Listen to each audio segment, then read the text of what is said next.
So hey y'all, I'd also like to introduce my co-conspirator Sydney Klein, who is going to share this presentation with us, and without Sydney, none of this would be happening nearly as well as it is. So I'm really delighted to be able to share this with you too, Sydney. So if y'all would mind, I'd like to start with a poem. This is a poem by an ancient, 900 years dead Sufi poet named Hafiz.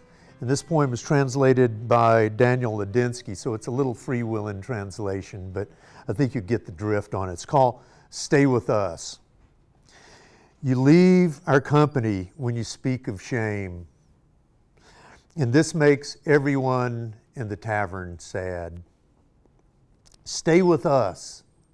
Stay with us as we do the hardest work of rarely laying down the pick and shovel that will keep revealing our deeper kinship with God, that will keep revealing our own divine worth.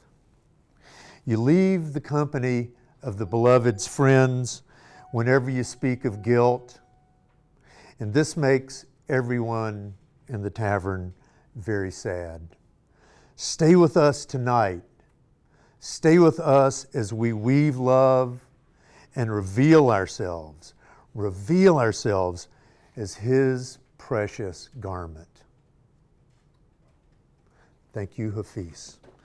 So this presentation and the work that we're engaged in with Grow Food Where People Live is basically a project to make sure that all our fellow citizens have the chance to reveal that precious garment that they are.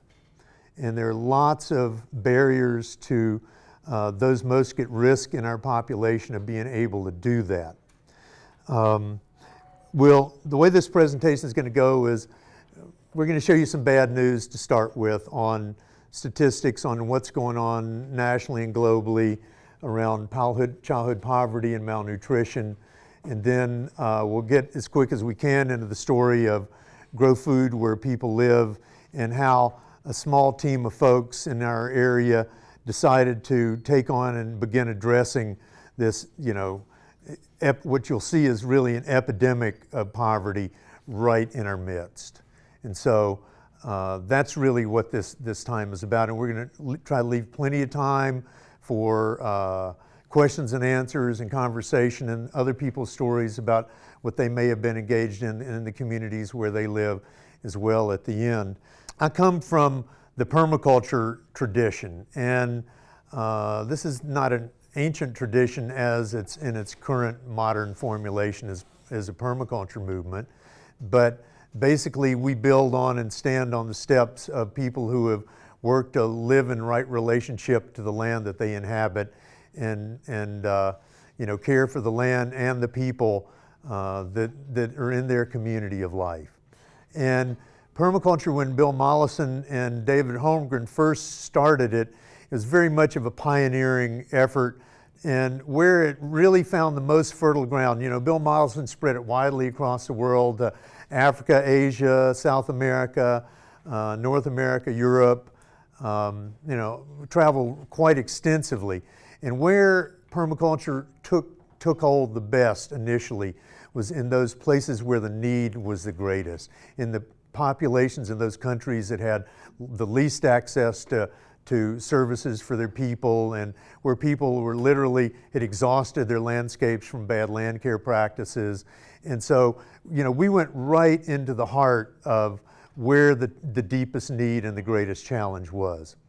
And then, but as a permaculture movement in North America kind of evolved itself, we actually, many of the people that wanted to earn livelihoods, we chose different client populations and those most at risk. Not that there wasn't some of that, but a lot of us basically, worked within the middle class and the professional classes and with wealthy people who could afford our services. And who could, help us earn a livelihood, because, people that are struggling to get by are not going to pay a permaculture designer. It's just not happening. but why should they be denied that opportunity? So when I started reading the childhood poverty statistics in North Carolina and seeing how grim it is right here in the counties where we live, then for so many people, and particularly for children, the most at risk in many ways, it became, and I saw that and I said, this is something that we as gardeners and permaculturalists and others that are concerned about this from the gardening tradition can actually take this on. And we can do things that maybe some of these government agencies can't do because we have more, we can bring fresh eyes to it. And so the idea that formulated this was go where the greatest need was and help people develop gardens there so that they can have access to the most nutritious food that we can possibly do while they're building skills to be able to do that, to be able to provide for their own needs. And it's actually quite a magical story that actually began here last year when I was doing a talk at this harvest conference, and Don Jordan, who's the Agricultural Economic Development Director for Polk County in North Carolina, that's where Columbus and Tryon are if y'all aren't familiar, and Sydney's boss went to this talk and said, could you come down and talk to our farmers group? And then one thing led to another, and before you know it, we had a project launched, and before you know it, we had gardens in the ground. And so that's what this story is really all about. So Grow Food Where People Live is a program that's been a collaborative effort between the folks at Groundswell International, which is an international NGO that works in about 10 countries all over the world, and who wanted to get some stuff happening back where their offices are. Their offices are in Asheville. So, so Chris Sacco and I started working on that, but we basically partnered with local people. The idea was direct action. You know, there's a lot of people talking about these issues. We all share the concerns, but when it comes to actually doing something about it, often we don't know where to begin. Well, you know, so we just decided we're gonna begin where we are. We developed a partnership and began working on this. The first stage of it is to go where the need is the greatest, and that's address childhood poverty and childhood and family poverty and malnutrition and limited access for that population of our citizens and brothers and sisters to healthy, nutritious food. They have access to the poorest quality food of any of us. And so how do we address that? At the same time, how do we build local food economies? And there's lots of people working on this issue as well. And so we're hoping to continue to build on that and actually get the farmers in these rural counties where we're choosing to focus in rural counties also, because that's really, you know, there's a lot of intelligence and attention and love focused on these issues in Asheville, but you drop out of Asheville and you go to these other places and you can see the poverty rates are huge and growing, and there's not the intelligence or the resources, not that there's not the intelligence, but there's not the resources to really address those in many cases. So we want to address food systems as well, but we wanted to start by putting something on the ground.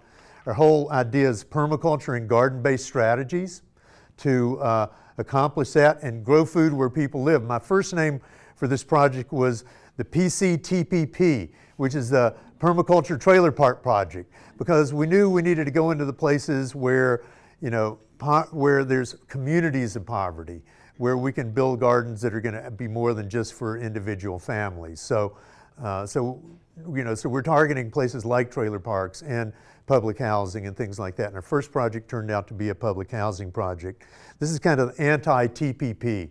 Whereas TPP has taken away our abilities and skills and ability to have sovereignty over our own lives. This is about returning it.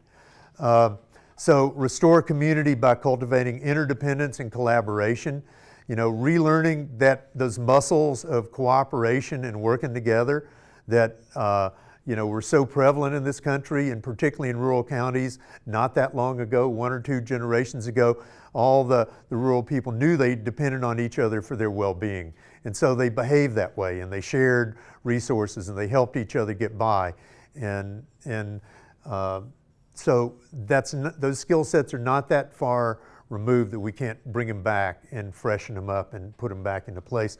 Also, reskilling people and children in the arts of food growing and tool use, because those skills as well have been lost. The skills that people in this room have, all of y'all are, I'm assuming that most of us are gardeners at one level or another, know how to use a hoe and a shovel. Most people in our communities really don't know how to use those simple tools to be able to begin providing for their own needs. So there's a reskilling that's needed, a remedial education, in fact, in that. And then how do we take that and turn this so it's not just another kind of Band-Aid project for poverty, but how do we actually create economic linkages so that we can train people up to look at livelihoods as in food production? And so how can we grow more farmers and market gardeners and provide folks that maybe never would have thought that they could make a living and work for themselves, and that therefore they're trapped in this bottom of the job economy? How can we help them bootstrap themselves up into livelihood opportunities? So that's where we're kind of trying to go with this as well. And then plug the economic and food leaks in our local systems.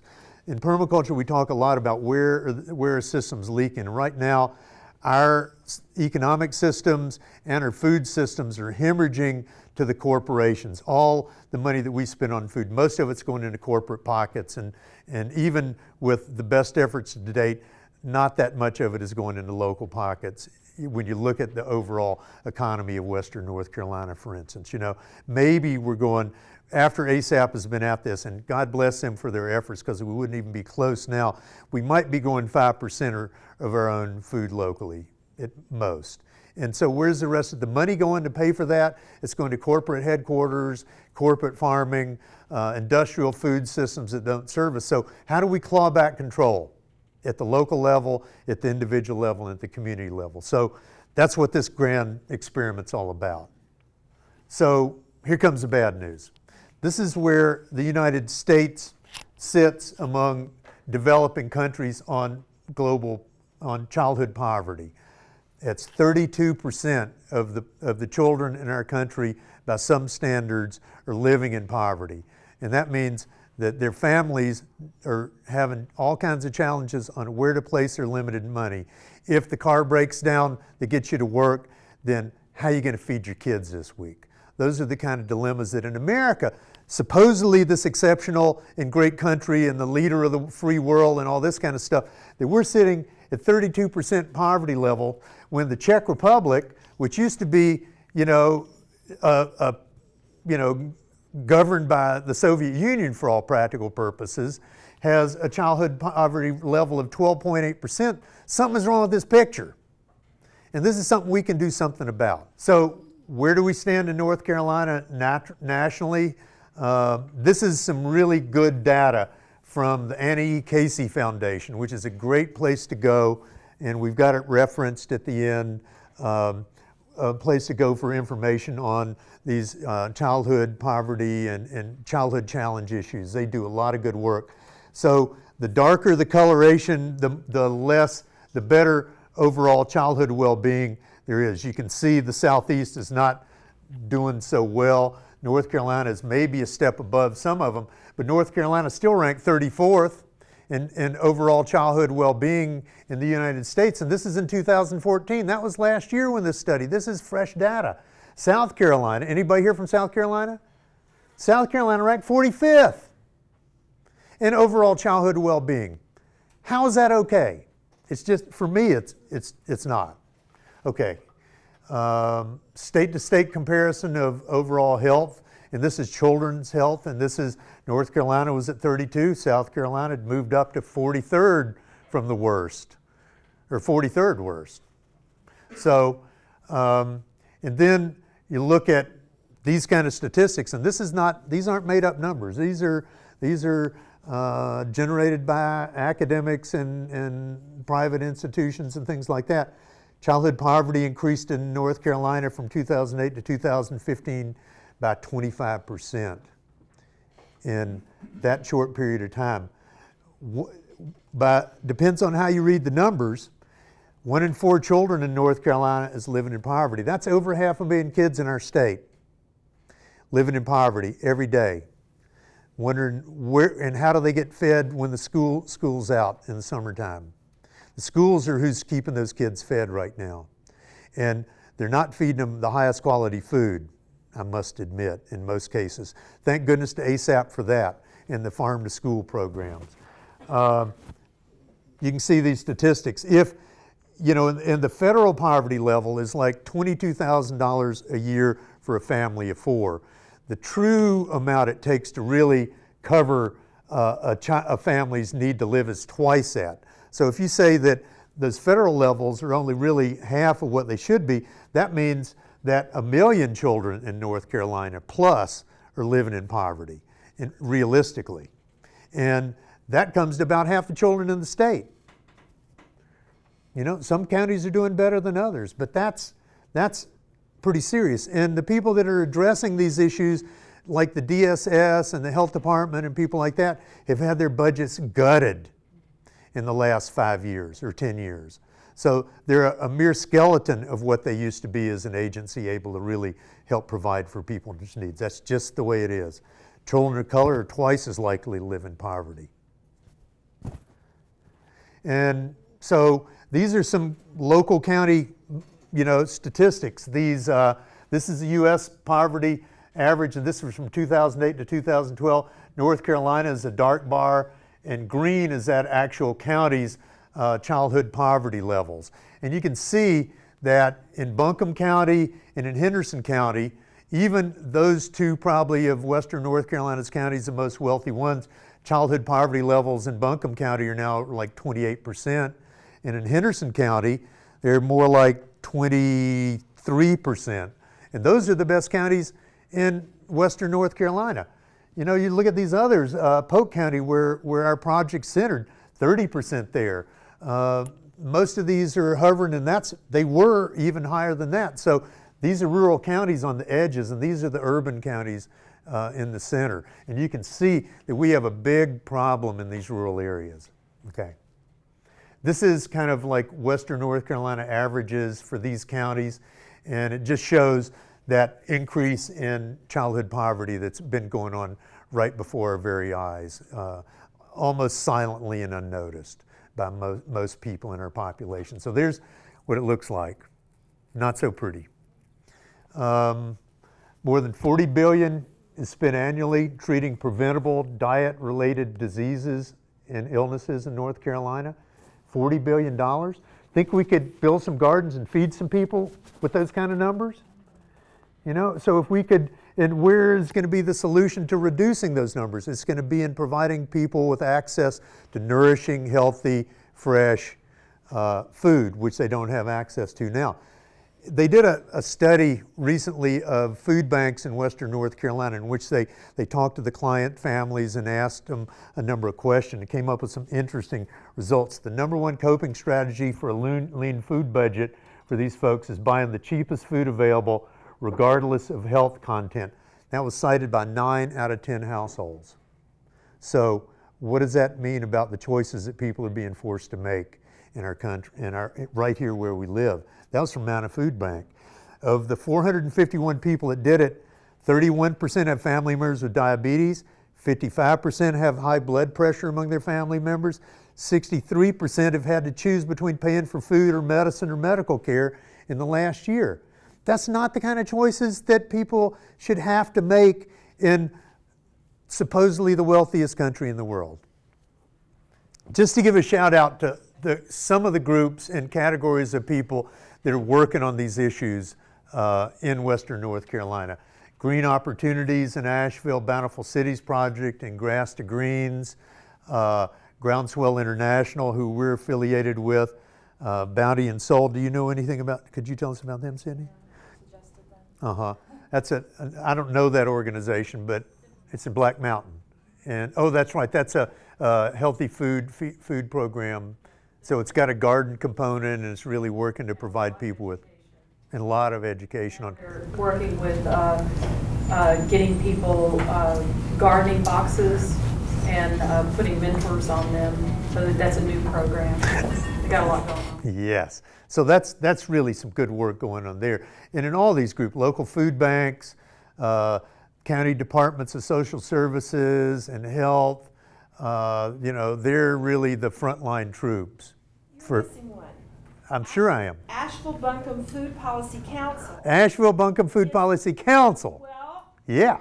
and so we're just writing policy and recommending it to the city and the county, and addressing all the things that you're talking, and trying to make At the policy level. Yeah, and you got to start somewhere. I mean, that's one way you can do the hands-on on this side, but if you can get the government behind it. It's a marriage of all of it.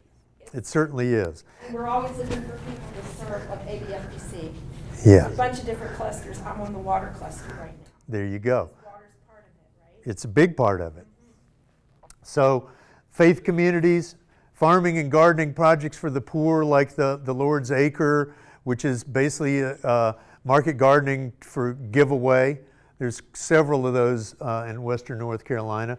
Gleaning, which means going into agricultural fields at the end of their production cycle after they've done their harvest and harvesting the leftover produce or food crops that are being grown there. And there's a group in the Episcopal Church called the Society of St. Andrew that heads up a lot of gleaning work in western North Carolina. Local food and farming NGOs, Appalachian Sustainable Agriculture Project, Carolina Farm Stewardship Association. They do a lot of education and advocacy and policy work. Cooperative Extension, of course. Here there's now in Asheville a YMCA Healthy Living Mobile Kitchen that goes around to some of the housing projects here and provides, you know, free and healthy meals from a food truck for the poor. What a concept. I think that's great. Small businesses, in many cases, and the whole community gardening tradition is really all works in many cases to deal with this kind of thing. So what are the strategies that we're looking at for meeting our nutritional needs? Well, first is a good permaculture approach is always, you know, start where outside the kitchen door. So, and start gardening right where you live. So the whole thing is grow what you need, start at the home garden, and then expand outward. And that would mean, you know, do what you can where you live. You're not going to be able to meet all your food needs that way, but then get together with your neighbors, scale it up to the neighborhood level. That's essentially what we're doing at this project at Ashley Meadows in Polk County, is working at a neighborhood level. Then take it to the local town level, engage your local officials in these kind of projects. Then the county level, we're really, with Grow Food Where People Live, really trying to put a strong emphasis on the county level, because we really feel like that you can really leverage change at the county level. And if we can come up with some good systems and models that work in some of these really hard-hit counties, then we've got lots of opportunities to you know, move things forward in a good way at that level. And there's only 3,000 counties in the whole country. So this is the kind of thing that you can scale up at a county level, which is one of the things we're looking at, and then by region and region. So, you know, we start at the center and then we work outward on a control front. So how do we begin? Well, I told you that I got concerned about this issue and felt like we could address it. Well, Chris Sacco and I met each other. He's the Chief Operations Officer of Groundswell International. And he and I met each other at a Millions Against Monsanto rally, in which we were both speaking there, and we kind of like hit it off. And I've got projects going in Jamaica as well, and so we started talking about that. And then Chris and I were talking one day. He said, "Hey Chuck, we're wanting to bring this international work and what we've learned on the international level back to America, because, you know, for all practical purposes, we're becoming a third world country, and the third world country is embedded within America right now. And so those third world development strategies that have been developed in the field all over the world in some of the most challenging environments that you could ever imagine might have some real relevance here." And so he said, we want to start a project here. So so I said, well, I think, and he said, you got any ideas for what might be something? I said, well, I have this idea that if we really start growing gardens where poor people live, that we might be able to make a real difference in this issue. And so with that, we started talking. Before long, I mentioned that Dawn had met me at this conference last year from Polk County Agricultural Economic Development Director. And so I said, and I think I said to Chris, I said, you know, there's so much Asheville-centric stuff going on here that I think it's sucking some of the lifeblood out of some of these rural counties. And I think we ought to make sure that this program, at least its inception, stays non-Asheville-centric and addresses rural counties. And so that was really core in what we were trying to do. Not that there aren't rural parts of Buncombe County that need help too. I'm not trying to denigrate the need. I'm just saying there's places where if we're going for the greatest need, let's go to those places. And so Chris and I started talking. I went down and did a little talk in Polk County. Before you know it, we had 3 partners in Polk County who invited us to engage in this. And that was Sydney, Dawn, who I mentioned, Patrick McClendon, who's the director of the Mill Springs Agriculture and Community Center.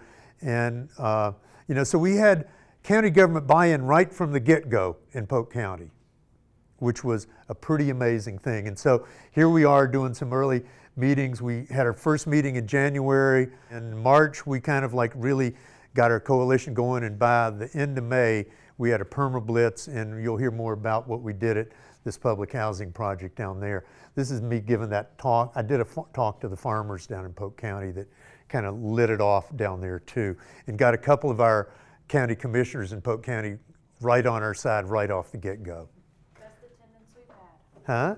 Best attendance at a breakfast we've had. Yeah, there you go. So people are hungry for new ideas and fresh ideas and solutions to some of these dilemmas. We all know they're there. You know, probably didn't even need to show you all those statistics. You know, we know what's going on. Groundswell has a really good rural international development model that they use, which is very much participatory and bottom up. And I mentioned we wanted to bring some of those lessons back here. We're also trying to build this partnership because we feel that the people in Africa, in Jamaica, and Guatemala, and El Salvador, and Ecuador, and Nepal, and the Philippines have things that they could teach us about community living and about cooperating with each other and about, you know, building communities back to health after being ravaged by so many different things. So if we want to learn resiliency, that's the new big word.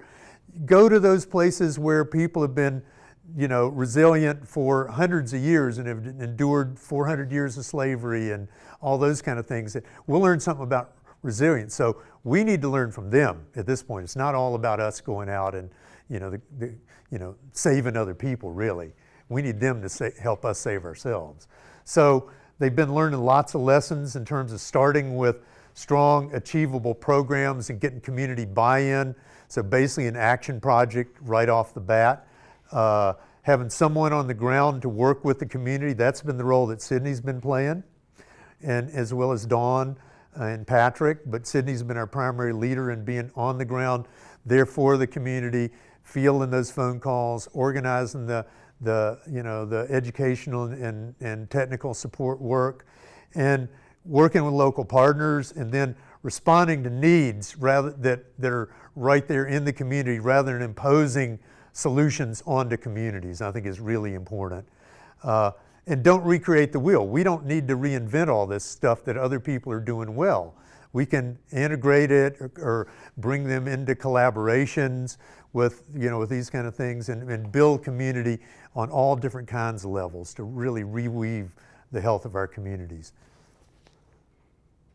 So partnering with Polk County was really, you know, quite fortuitous for us because they were actually farther along than some of the other rural counties in terms of thinking about local food and agriculture and you know, and how to work that. So they were really, you know, it's just like the perfect you know, team that coalesced between Chris and myself and our Polk County farmers, and we just really started making, I mean, it's just almost like the dream team.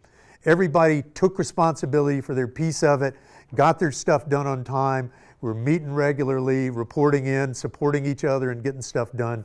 It was just amazing. So this is not a thing that you can really do as an individual effort. You really need a team of variously skilled people, I think, to pull this off. And then we have additional partners in the county as well. The Thermal Belt Outreach Ministries, which works on poverty alleviation in the county, Cooperative Extension, and North Carolina Department of Social Services. Ashley Meadows is a privately owned public housing project, and the only one in Polk County with, 48 units, about 50 children living there, so 48 families of various sorts, right next to the high school, which has an agriculture program that we can, integrate with as well. Polk County Master Gardeners, AmeriCorps project, they really came in really strong and helped us a lot. And that Sydney really totally pulled AmeriCorps in to this, and it was really good.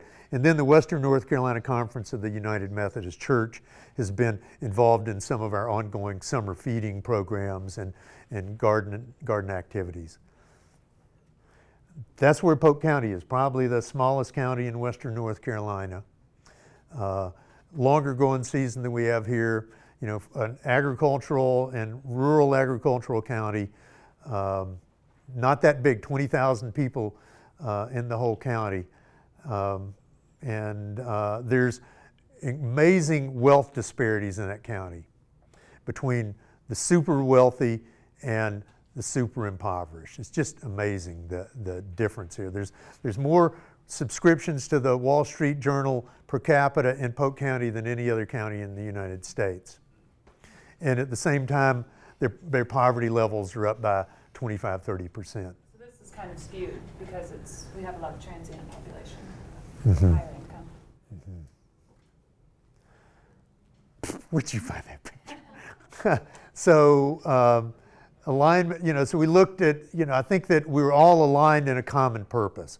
We wanted to do something that wasn't just talking about solutions, but we wanted to do something real to start addressing these things and build some models and develop some methodologies and systems that then we can build on and evolve and take beyond Polk County. Polk County is kind of like our incubator farm. And then hopefully we'll be working in other counties as well. Support from community leaders. We've got quite a bit of that. And feedback from community partners, as well as we built feedback loops into the Ashley Meadows community so that we learn what the real needs are from the people in that community. Yeah, Bob?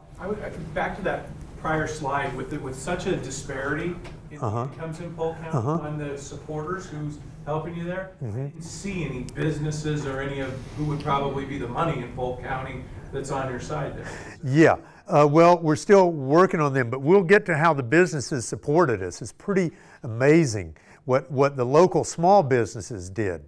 The big money is mostly, it's, I don't know, I don't even know quite how to describe it.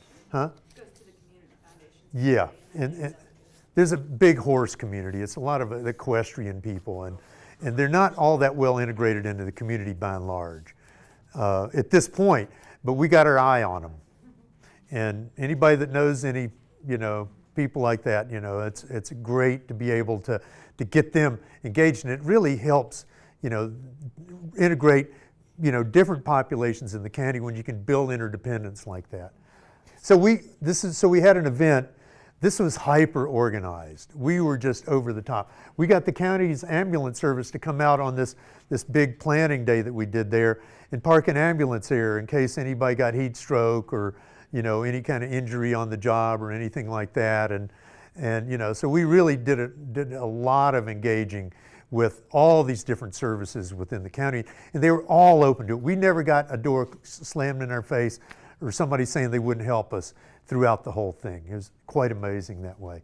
Yeah, I can say it was successful mostly. I mean, we had a poverty forum back in November, and then I was like, I got to get Chuck here to talk.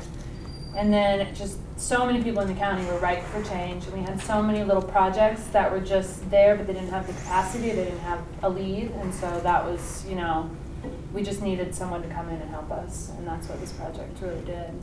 And it kind of coalesced a lot of kind of things that were going on and into kind of a whole. So in that way, it was really good. So Sydney, I wasn't in around when we had a listening project. We started as part of our planning while we were doing this overall organizational stuff. We also had some listening projects that we did with the residents to really get them, find out what they wanted, needed. And Sydney, you want to talk about that? Yeah. So basically the listening project was key, and it's key if you're going to go into any community like this. Do they even want you there? First of all, are they going to participate? Are we just going to come and build gardens? No one's going to use them. So we went in and just flyered everybody and said, hey, we're going to have a meal. Do you want to come? We want to talk about food. Are you interested in gardening? And we had about 20 families show up out of the complex. It's not fully, not all units are filled right now. And so we just sat around very informally. We had chicken pot pie. We tried to do all local food to introduce them to local food, but in a culturally relevant way, like Southern good, high-fat food. And we sat around. We had just some little things on the table, like what are your problems with food? And then we showed them, we had a garden plan. I should have brought that. We showed them a plan and said, are you interested in us coming in and putting some fruit trees? Do you want a garden space? Would you rather have an individual plot? Do you want to do a community plot? And they had previously had a gardening project there. And we wanted to know what went wrong with that. And we found out, watering was an issue. And all of these things started coming out.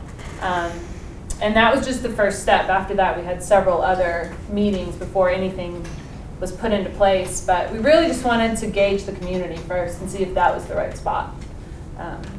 And so it was fun. It was a good way to kind of just find, some of the families that we met, we would pull key people that we thought would be a really great leader, because that's what we're trying to do eventually, is transition it into community leadership.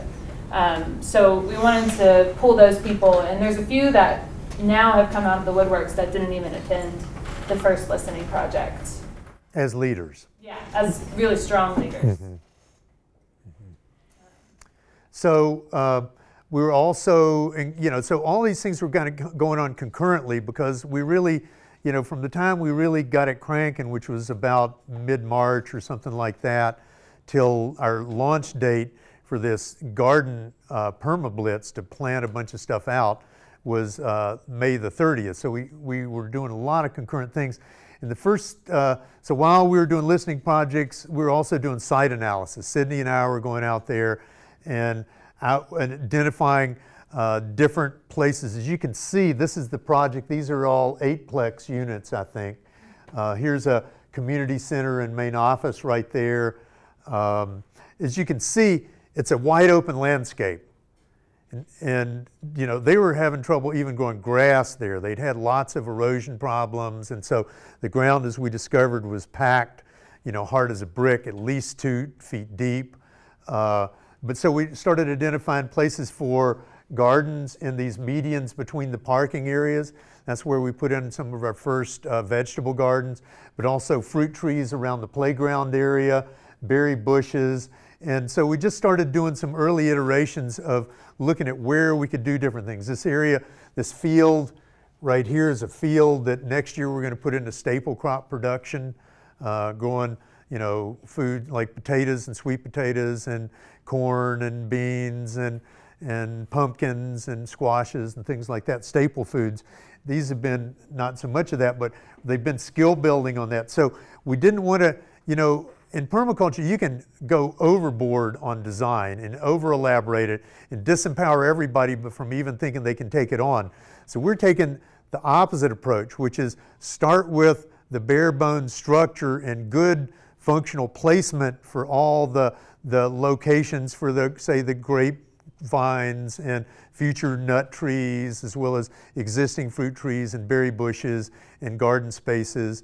And then and then basically just start in, and then learn. And the next stage in, we're going to elaborate a little bit further, and then continue that elaboration. But you don't need to make it so complex to begin with. But you do need to have at least a good design process, and then not just a design process, but a project management process as well, because to pull something like this off, you're going to need labor, you're going to need materials, that's plants and mulch and fertilizer, you're going to need some machinery and equipment, and you're going to need to have a plan for how you're going to do all those things in a timely manner so that it all comes together in the right way. So planning and design becomes really important, but it doesn't have to be overly elaborated in the early stages.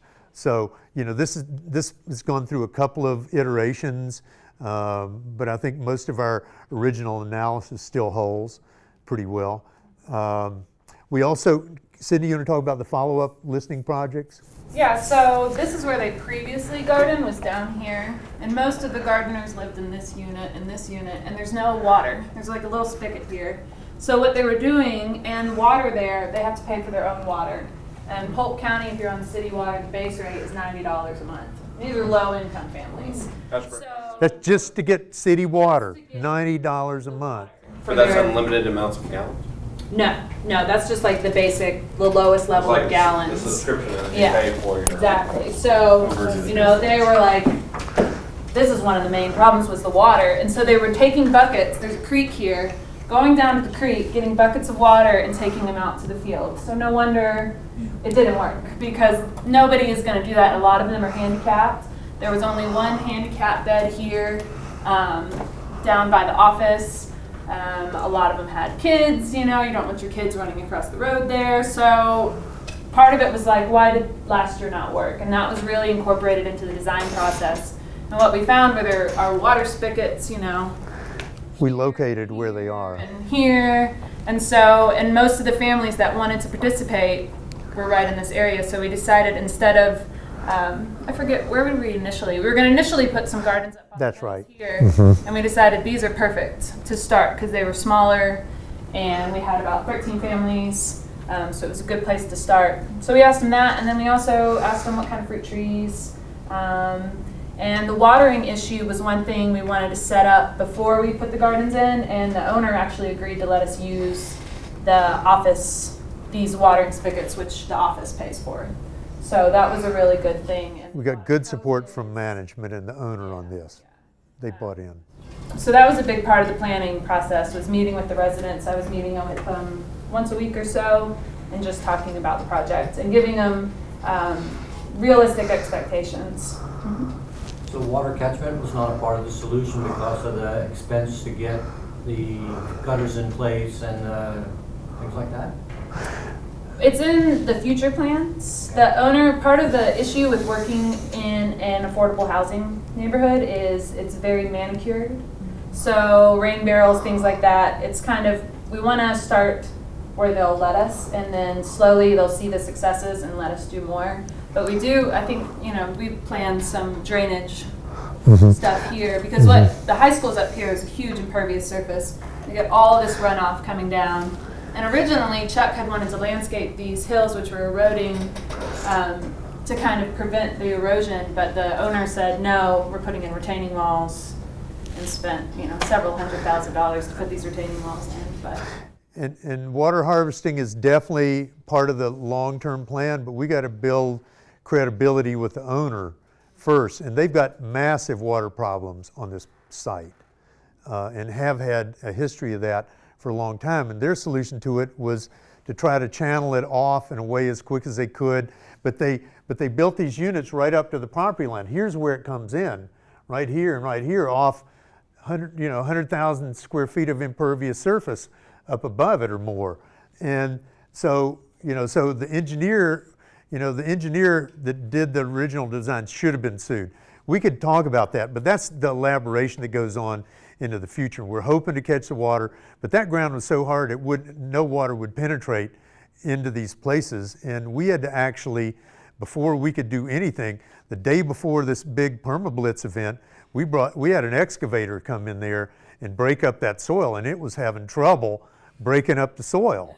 For every tree that went in the ground, we dug, you know, holes this big around and that deep with the excavator, just loosening the soil up, and the same in the vegetable garden beds. Otherwise, Picks and Maddox would have, you know, in a day we would have got this much bed worked up. Yeah, Bob? Back to and I'm just trying to understand this a little bit. Yeah. The complex is owned by an individual, Yes. and so it's a business.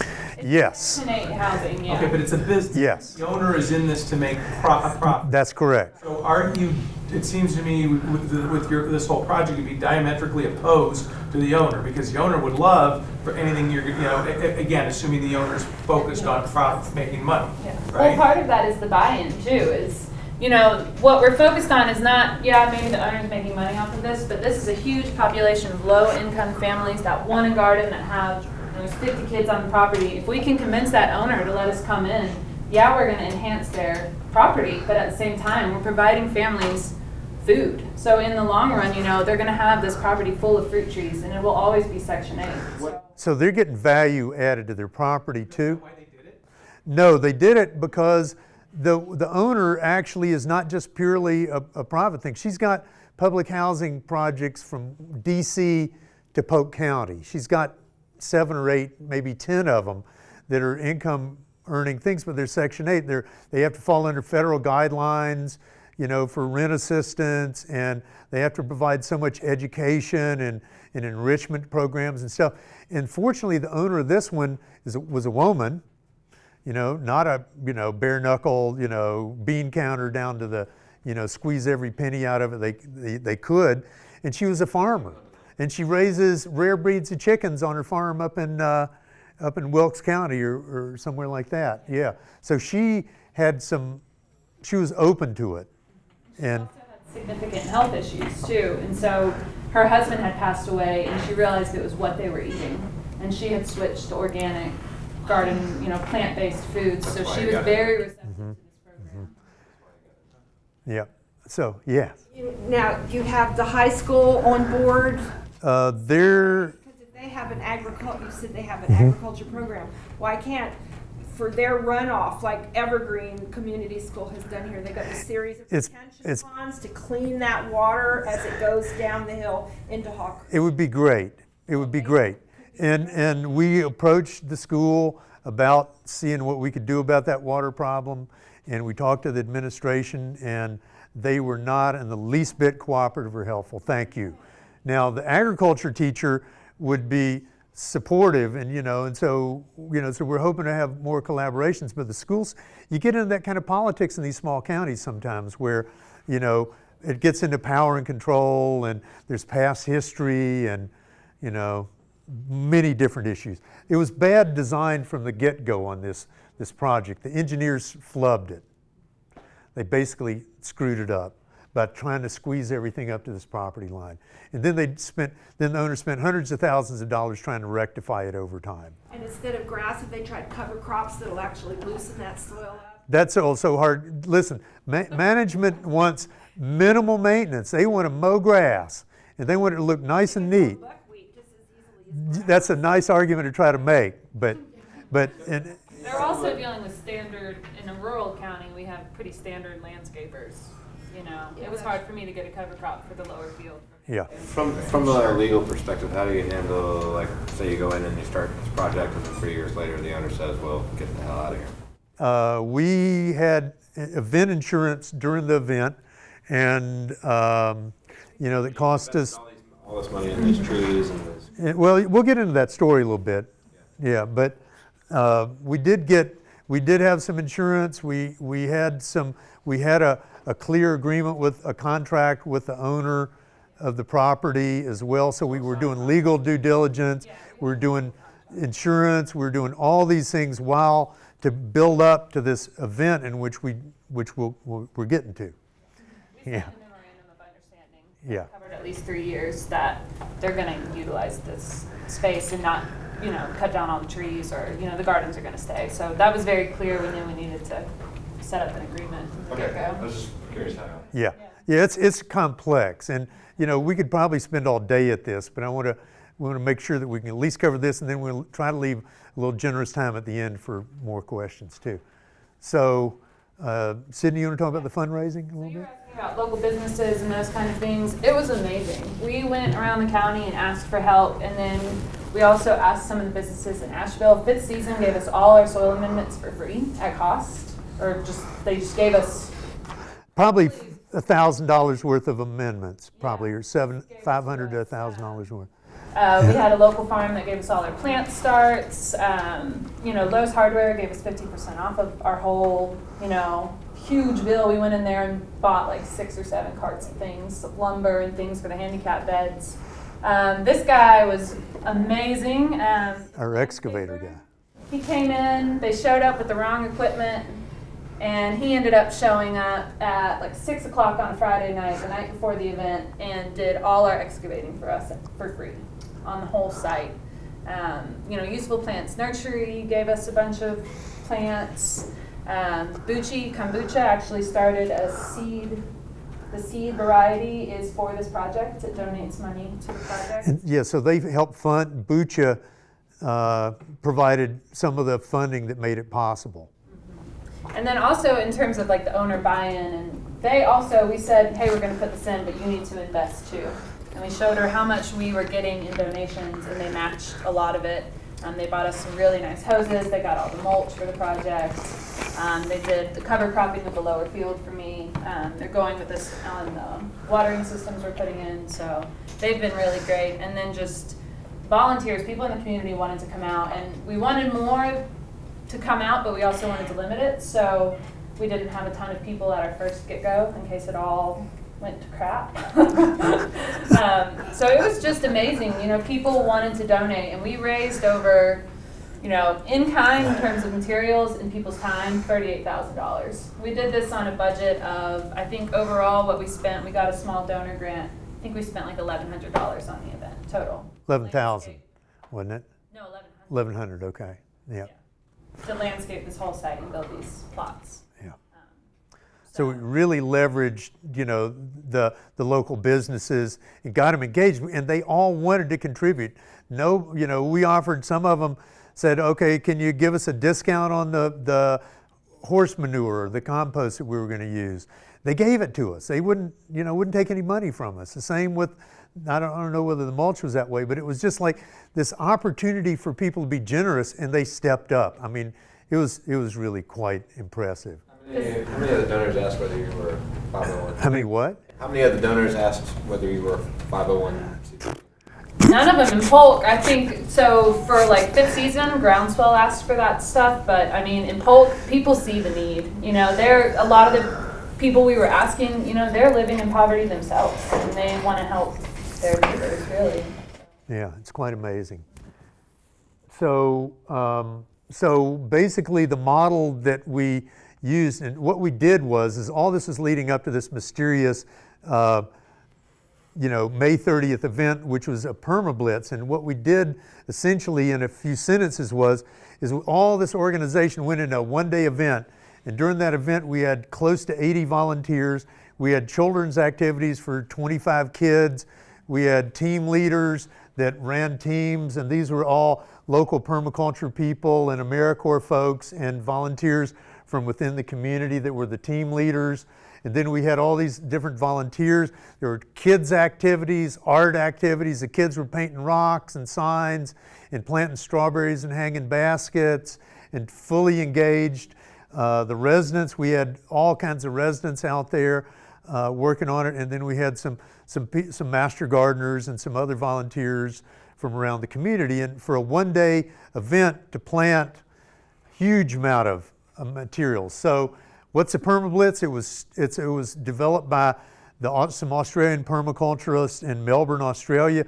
And the idea is you do a very intensively planned and organized and designed event that comes in. You've got labor leaders and facilitators and owner buy-in and all like this. And they were doing it in backyards all over Melbourne. They've done 160 of them, in which they come in and do a design for a property, get the materials, the owner pays for the materials, they get volunteers, and in one day transform somebody's backyard. It's called a permablitz. They've got manuals that are open source on their site. That will give you that at the end. And there's 4 manuals, and those permablitz manuals really helped us to organize this event. And we modified them some, but we basically used them to, we had trainings for our team leaders. We work with our volunteers in that way. You know, lots of things like that. So that PermaBliss is a great model, and you know, readily accessible. It really works great. Yeah. And it's fun, and that gave us that community buy-in, that instant result. Is they woke up the next day and their landscape was completely changed, and you know, we wanted the residents to participate. That was very important. That this is your project. Like, we're helping you, but this is where you live. This is what we're giving to you and helping you with, but it's yours. And it channeled a lot of teenage boy energy. Yeah. You know, we had. Two are awesome. This is Ryan and his brother Jamar. Yeah, and you know, and so this was at the end of that day. I was riding home from it, reflecting on the experience, and I just started crying. It was so beautiful to watch people who had never had anybody hardly cut them any slack or take any attention to look at improving their lives, to be paying attention and engaging with them. It was a beautiful, beautiful event. It's quite amazing. So Sydney, you want to talk about the So these are some of the things that we did. So we had several teams. One of them was construction teams. And so the people that wanted to be in the shade got to build handicap raised beds. And this design, which we're tweaking, but the design that we pulled cost about $66 per bed. And we had 6 families. When I was doing the listening projects early on, I made sure they signed, if they needed a wheelchair accessible bed, that they signed up for one. So all of those families got them. And all of these women that never really knew each other were just over there, interacting. And Angie here, this lady. She was, she's missing both her legs from down here. She's grabbing lumber and just carrying it across, and it was just really cool to empower them and give them something of their own. And then this is a really cool design, Chuck. I kind of brought it into the mix, which you call wicking bucket gardens. You've got a reservoir in the bottom, and you can make them out of 2 5-gallon pails, and so it gives people the opportunity to really grow food close, like on their balconies, right outside the door, really close in, with simple, no weeding kind of systems and minimal maintenance needed to really make them work. These, we're still working on soil mixes and stuff on these. They tend to dry out a little too fast. So we're in modification. The idea was get it going, learn from it, redesign it, and then make it better, as we move it forward. So this has been it was a conscious learning curve through this whole project, okay? And so this is kind of the upper plot we did. And before, it's just grass. Came in with the mini excavator, and it was just coming out in these chunks of red clay hard bricks about this big. So the next day we had to go in with tillers, and we tilled it, and then we had some of the teenage boys with picks and mats to just break up these clods. So that the tiller could even till some of them.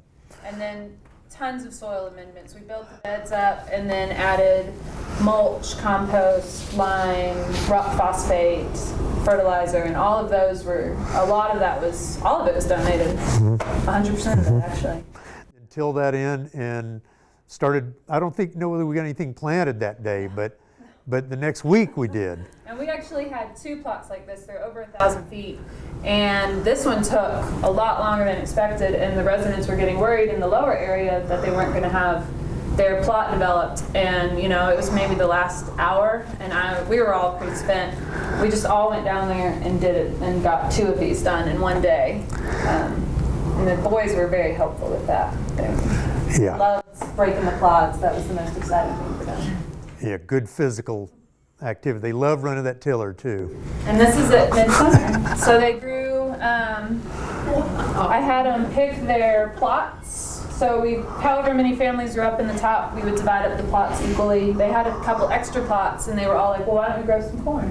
So these people that didn't know each other very well, they see each other, decided, we're going to grow some corn and share it. And so the corn, it's there, and this is Tamara's plot, and the water's just up the hill, and they just go out there, their kids do it, and it's just a really nice space. This is it looking its best. Right now it's transitioning to fall, so yeah. you drive through there, don't judge it.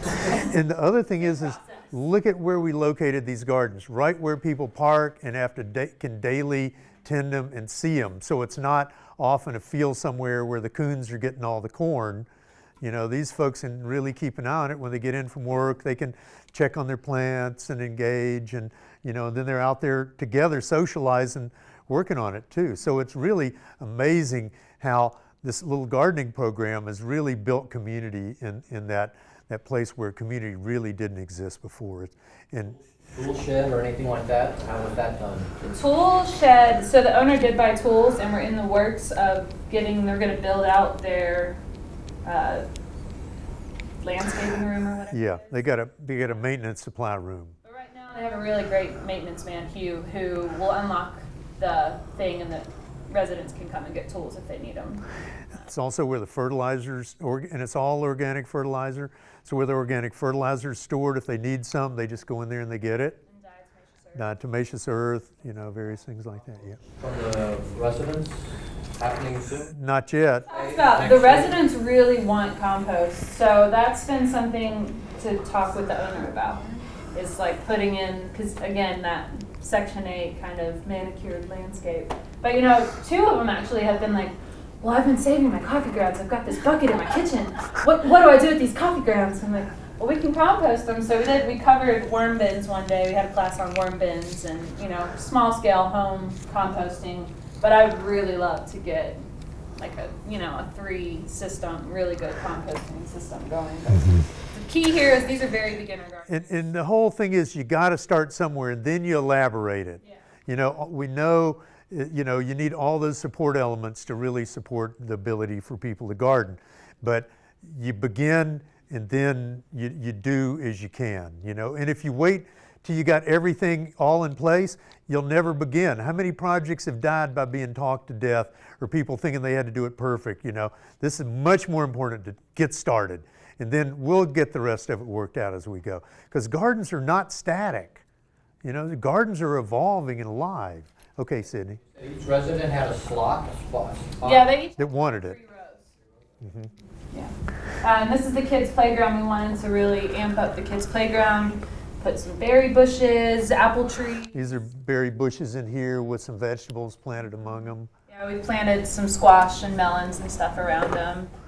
Some apple trees. These sunflowers. We do kids gardening on Wednesdays. We'll talk about that more. So we did that around the apple trees to give them a little shade. And that was a great strategy, by the way. With this drought that we had this summer, you know, those sunflowers growing up as companions. 6 was a little too many. 3 was about right to give those trees a little bit of shade and stress reduction their first year in the ground. Yeah, and this is what happens when you plant with 3-year-olds. They go crazy. But so that's evolving into this space, and that's where I do the kids' gardening lessons and show them the blueberries. These are all resident kids. That's what we're seeing. All resident kids. Yeah, these are all resident kids. Great. These are AmeriCorps here planting the tree, but the rest are all residents. And this was the handicap bed. You can't really see it. Right here. I mean, it was Pretty pathetic. packed.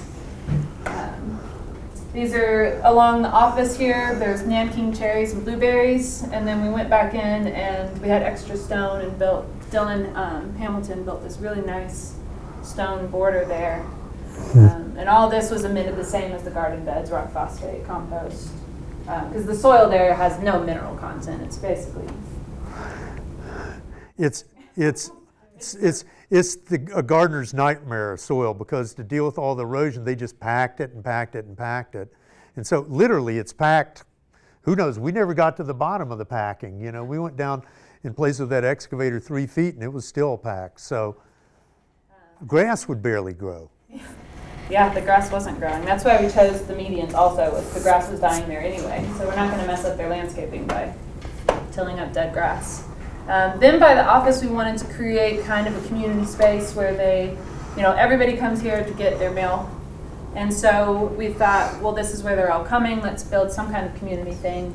So we put in an herb spiral here. Which is right here. And it looks kind of shouty there. This is the most recent picture I took. The basil's dying out from the summer. But so they would all, and this is where we have our meetings. And then we built this really nice stone bench, which I came the week after we did this, and this woman, Peggy, was sitting on the bench, and she looked so content and happy. And she's like, I like this bench. Yeah, high-class stone bench. Yeah, it's really You know, nice. not what you'd expect in Section 8 housing. And the arbor, the owner took over a little bit of the design of the arbor, but we're eventually going to plant a muscadine grape here, and it's going to fall over. We just haven't gotten to that part yet. Some of the stuff we planned that day did not get fully done, but we got a lot done.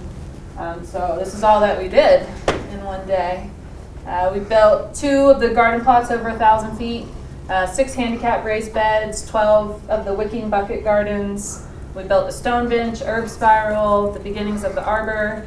We had 150 strawberry plants in hanging baskets, 5 apples, 5 Asian pears, European pears, 8 figs throughout the property. They have a muscadine trellis over on the hill kind of a way, 15 blueberries and 8 nanking cherries. And then we also planted the children's little vegetable garden here too. So that was one intense day. Like 8 a.m. to 5 p.m. We got all that done. And that's where the volunteers came.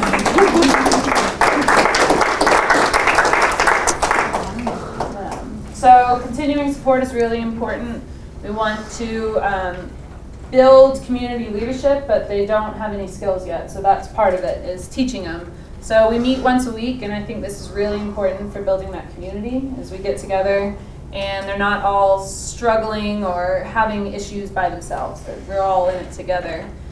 We also this summer wanted to do lunches every day, free lunches for the kids. We got it to once a week, which was good. The Columbus Methodist came in every Wednesday, start with a gardening class, and then they would provide a free lunch. With healthy food, Healthy food, which was kind of... their requirement. We met with them and said, we really want to do local healthy, and they were like, what do you mean?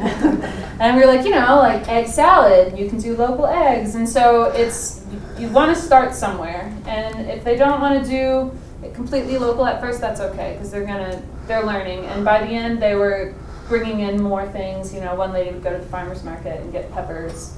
And so the Methodists were learning too. Yeah, so it's kind of like all around education going on. And then we do gardening classes that's paired with the meetings. I'll ask them. Well, the last day. Ta-da! So I ask them what they want to learn. I mean, we did basic, planting and, the things that you need to know to start. And then now I'm just like, what do y'all want to talk about next week? Who can I bring in? And trellising is one thing they really want to learn. Canning soup is another one I got. They were really interested in herb preservation. I was able to bring someone in to teach about herbs. Janelle and Bradley came and taught them. Chuck did a fall planting class with them. They learned how to broadcast and all of that. Does the community building have a kitchen? It's got there is a kind of kitchen space, and the owner said she's going to buy a stove for it. It's got a refrigerator and a sink in it, but it doesn't have the like a kitchen. But she said she'd be willing to buy one. Yeah. So right now we're doing the cooperative extension. Will do free classes for us in canning. Yeah. So we use a cooperative extension kitchen, and Cooking yet, but I talk about recipes with them. And so we've done some food preservation classes. I'll show you all some pictures of that. Upcoming, we're going to make the beds in the lower field, get that ready for staple crops in the spring. We're going to plan a harvest dinner. This is a way for them to celebrate and kind of get together and realize, it's really cool what's going on, and have a nice dinner prepared for them so it's, sit down and they don't feel like it's a handout, really. It's a celebration. And then we want to expand the plantings in the gardens. I've already gotten, one thing I've come across is it's kind of a transient population. So some of the residents are leaving, but as they're leaving, people are instantly wanting to snap up their plot or their handicap bed. So I anticipate in the spring we'll have more families. We'll have to put in some more space. And one of the handicapped people that's there that's having to leave that project, we're talking about, well, wherever she settles in, we'll go build her a handicap bed where she lives next. Because her son is very into the gardening. Yeah. So gardening, these are some of the things we've covered. I'm not going to talk it to death, Just basic, we've done, and then we try to do organic, but we don't say you can only grow organic. When I went, I had them sign a little agreement that they wouldn't use chemical fertilizers or pesticides, but it came at it from the point of view that there's a lot of kids out here, they're touching the plants, let's not use chemicals. So it's not preaching, it's just saying, and it's cheaper. That was one thing that I taught them, cayenne garlic pepper spray was very popular there this summer because you can buy it with your food stamps and it works. So we did a lot of that. We did a lot of diatomaceous earth. And we did a lot of bug ID. I got a lot of weird bugs brought to me at the meetings. And they learned from each other, which was really cool. They go in and they're like, well, I had this problem too. And we talk about it. And so it's an evolving project of learning. We've done some crop planting. We've done herbal medicine. And I want to do another one of those. And then upcoming, we're going to talk about season extension. I'm going to get some low tunnel equipment. We still have a little bit in our budget. Trellising, and then just reviewing pests, because you can always review pest management. This is one of our canning classes. They did some tomato canning, asked a lot of good questions. He's very interested. They're very interested and excited. And we've also done pickling, and we made some peach jam together. And then part of it is this ownership and responsibility. So I said, we're going to plant our fall gardens. I brought some seeds and I said, what do you want to plant? And then I'll help you figure it out. But I wanted them to plan out their beds and do it all on their own. And that's very important in the project, is to give them assistance and mentorship, but not handouts, and not just constantly go out and do it for them. Let them learn, give them some skills, give them some empowerment. This is some of the kids' gardening classes. They managed a little plot around the playground. Free lunch Wednesdays. This is one of the watermelons we grew. They were super excited. I had nightmares about those watermelons getting picked before they were ready.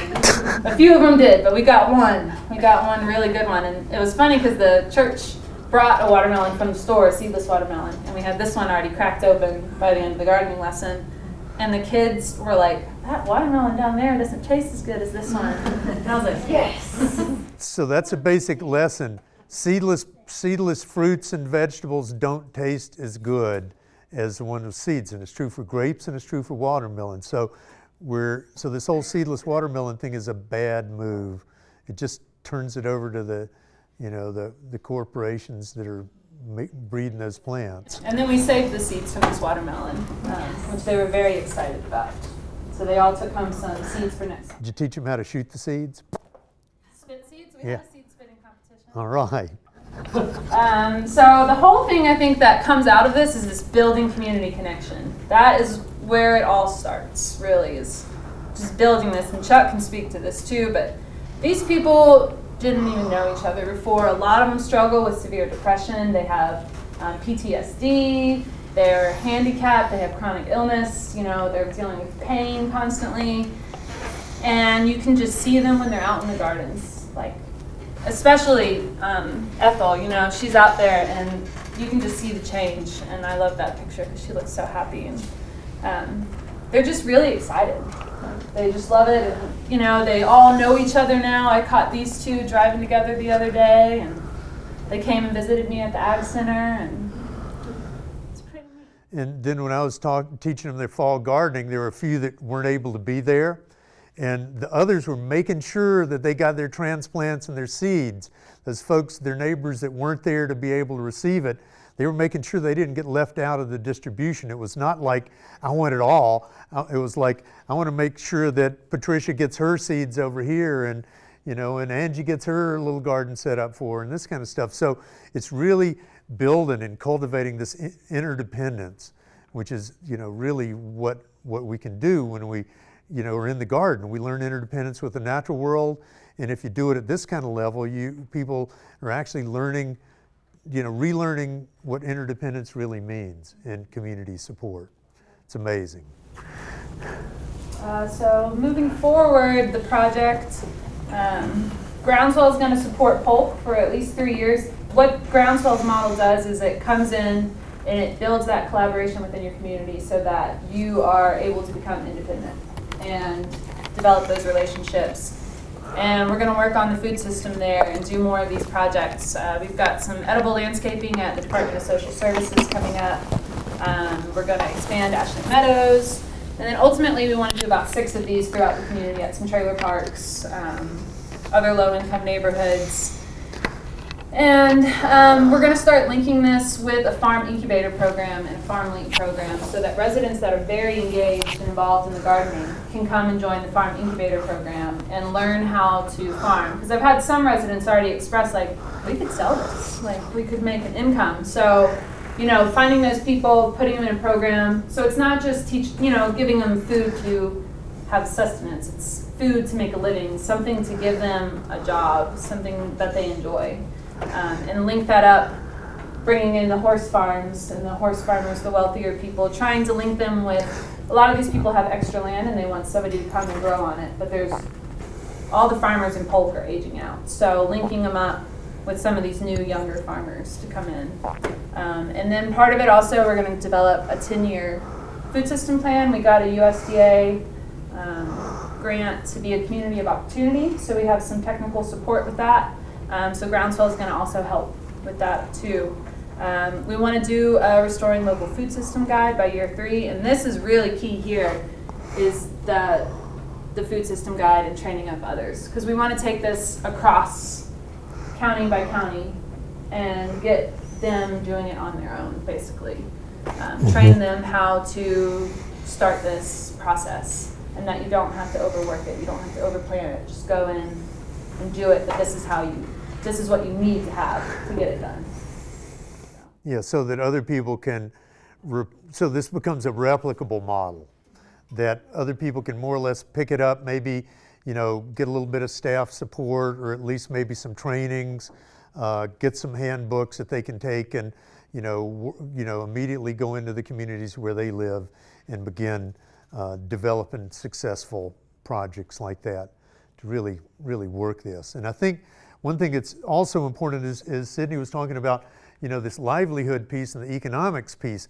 I think a real key in getting more of these folks in at-risk communities to understand the value of this is seeing what a difference it can make in their household economy. So if they're able to put a dent in their food budget, then that's money that gets liberated to go to something else. Maybe, getting that kid to the doctor or whatever it might be. So if we can make this as I think the way we'll really sell it to these populations really in some ways is an economic proposition that'll help them with their, their household economics and bottom line, and what a huge difference that can make. I'd love to have some statistics on that, by the way, if anybody's got any data on that. Yes, sir. In going through the policy and then the people, one thing we do in our area is the food stamp program. They have now set it up so that through the Department of Ag, the food stamps are double their value at farmers markets.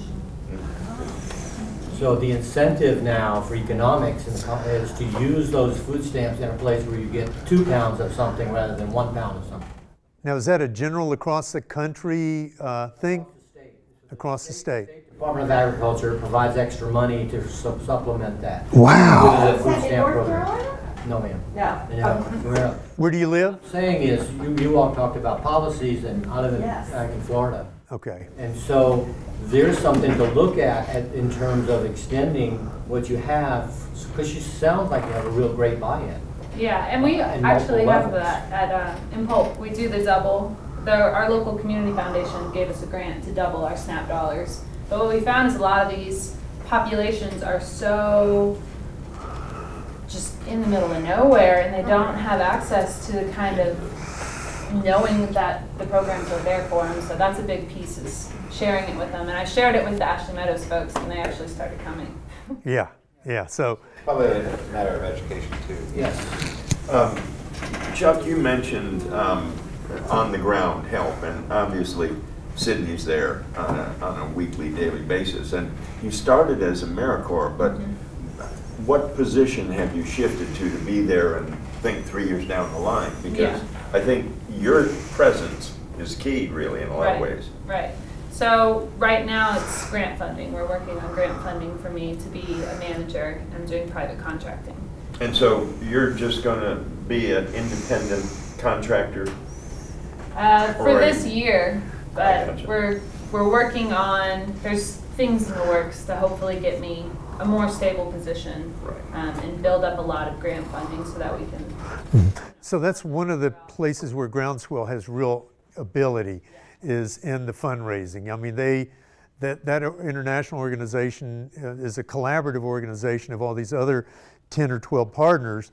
They've only been around about 5 or 6 years. They all had development experience, but then one of their primary gifts is fundraising. Like Groundswell raised $1.5 million for their partners last year, or something like that. So they do it, and they do it both through private donations. I mean, there's been some private donors. Bucci Kombucha donated some money to get this program started through Groundswell. So so we have an NGO that's, and we're getting another one, a local one in Polk County, that's going to be able to receive those kind of funds to be able to fund some of these kind of staff positions that are going to be needed, both within this county sector, the county government sector, but also in the NGO realm too. So are you recommending, in a sense, Chuck, staffing at the county level? Is that where you're headed, as a county kind of person? Is that what you think? I'll be nonprofit. Mm-hmm. That's right. I'll be in the nonprofit, but I mean that's a model to look at too. And I think one place you could look is food corps. Right. Maybe getting some food corps people to do these types of projects. Mm-hmm. Mm-hmm. They can do a 2-year commitment too. Right. Mm-hmm. Yes. Have you considered incorporating research into this as well and measuring the effects of the project on chronic disease symptoms? That'd be great if you know somebody that would. Okay. Well, this would be perfect, Link. And this is the way this whole project is worked. Is people, just stepping up and and being drawn to support her. Yeah. Yeah. It's really, really pretty amazing. It overcomes a lot of the challenges that some of these other models have had. It's got enough innovative going on that it's not just, the same old. It's really going to much deeper core. You want to put up that last slide with the references on it? Yeah, so we have printouts of this as well over here. Mm-hmm. All the kind of resources that we use. Maybe we can pass those around. And we also have a sign-up sheet too. And we've got a few more minutes for questions, but the sign-up sheet is for people that might be interested in volunteering for a permablitz on one of these projects, for people that might be interested in just program updates, keeping up with what we're doing. And then if you're interested in being a team leader or deeper engagement in this work, there's a place to check on that too. So maybe we'll start this going around too. So yeah, there's a pin with it, okay. We have UNCO's going to do some of our monitoring and evaluation for us in terms of setting up the guide. One of those. But we don't have anybody doing, health-related data, and I think that's what we really need is some firm data.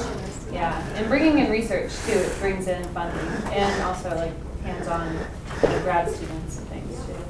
And this is early on enough in the project that the data's not going to be too skewed or compromised. Yeah. So. Yes, we do. GrowFoodWherePeopleLive.org, maybe the longest website name in history. And you can find it through Groundswell International's website as well. And 2 letters longer than Groundswell. And we've got a recent blog post on Groundswell too that talks a little bit more about the summer growing season too. Then Polk County Farms is about is that the Mill Spring stuff, or is that? Yeah, that'll eventually have the farm link and all that. I've written some, when I was in AmeriCorps I had to write blogs, so there's some blogs on it focused around Ashley Meadows and food security. Yeah. Will you please post this PowerPoint to the Organic Growers School archives? Sure, that's no problem. Yeah, I think we can. You can put it on that stick and give it to them today back in registration. Okay. Yeah. Are you teaching the children to cook? We've done like salads and things like that because they don't have a stove there and I can't transport the kids. It's been difficult, but that's something I want to do. Rachel Lubitz is the AmeriCorps volunteer at Hall Fletcher School, and I've worked with her on a program that she does where the kids read a story, say it's about a giant cabbage, and then they make coleslaw from their garden. And yeah, I'll do that. I'll come down. Great. I'd love to have stuff like that. Yeah. At this point, my capacity is getting reached in terms of education. You know, I get probably 5 or 6 phone calls a day asking constant questions, and I love it, but you know, the education piece gets kind of tiring after a while. Yeah, if you're just doing it by yourself, and you know, both. It's really nice to bring some variety in. And so this whole idea of volunteers, I think, is really one that we're wanting to continue, is more, you know, volunteer management and bringing a wide diversity of people. So, you know, a lot of people have skill sets to offer to programs like this, and you know, so we're really wanting to do that and take advantage of some of the regional resources and cultivate more of the local county resources as we go as well. So we got about 5 more minutes. Anybody got any other things that's come up for them around this whole thing? Yes. So I noticed in the very beginning you did a graph on the well-being of the kids in the counties. And I think a good way to maybe add some data other than just the health data would be to do like well-being research. Like I come from a background of horticultural therapy, so working with people with PTSD and depression, with gardening to improve like their well-being. So I think that could be a great kind of initiative to add to this, is adding that little aspect of, you know, not only does it improve your physical health, it improves your mental health. So that's something that's really interesting to me about this whole project, is the greater effect it can have on people's overall lifestyle. So it's amazing. Yeah, and I did my master's around community gardens and their benefits and all of that. And there's not much published on projects like this, where no, there's not. I did my master's it's on actually horticultural in the therapy. neighborhood. Nothing. So if you could get some research on, you know, before and after this kind of projects, I think it would add a huge wealth of knowledge to the field. So. Yeah, and that's the goal. We want to bring it, you know, across Western North Carolina, and then, you know, obviously you can take this model anywhere. Right. And that's the goal. And ultimately we're going to need a, you know, really crackerjack team to really be able to continue to build on, you know, this initial, you know, seed idea and really be able to expand it and make it more broadly available. We don't, you know, we really got blessed with this really great small, you know, kind of local collaborative team, but, you know, we have bigger ambitions for where we hope to go, because, you know, if you're going to really truly address this problem, you have to have some of that. So we're definitely into seeing what we can do to you know, build in and engage more people, and particularly people who've got skill sets that will really be valuable to us in rolling this out. So, yeah. And, you know, fundraising is always a very real need. You know, if you're getting your funding from government programs, there's so much bean counting that you have to just spend so much staff time just in dealing with the paperwork that, you know, that it really is challenging, and there's often so many strings attached and so much reporting. So, you know, to be able to, you know, engage with, you know, the larger community in the same way that the community in Polk County really stepped forward in lots of small ways. I think that, you know, working on creative, you know, solutions to, you know, how do we fund these kind of programs? You know, we can't just always count on the businesses to donate and donate and donate. You know, sometimes that would, you know, be hard on them potentially. So, you know, any kind of support along those kind of lines, I think we're really looking for. Yeah. Sydney, bravo. Yeah. Let's go out and take this out into the world, folks. Do the good work. Thanks so much for coming. It's really great. I know that if y'all found yourself in here, it's because you're food activists. And take it on.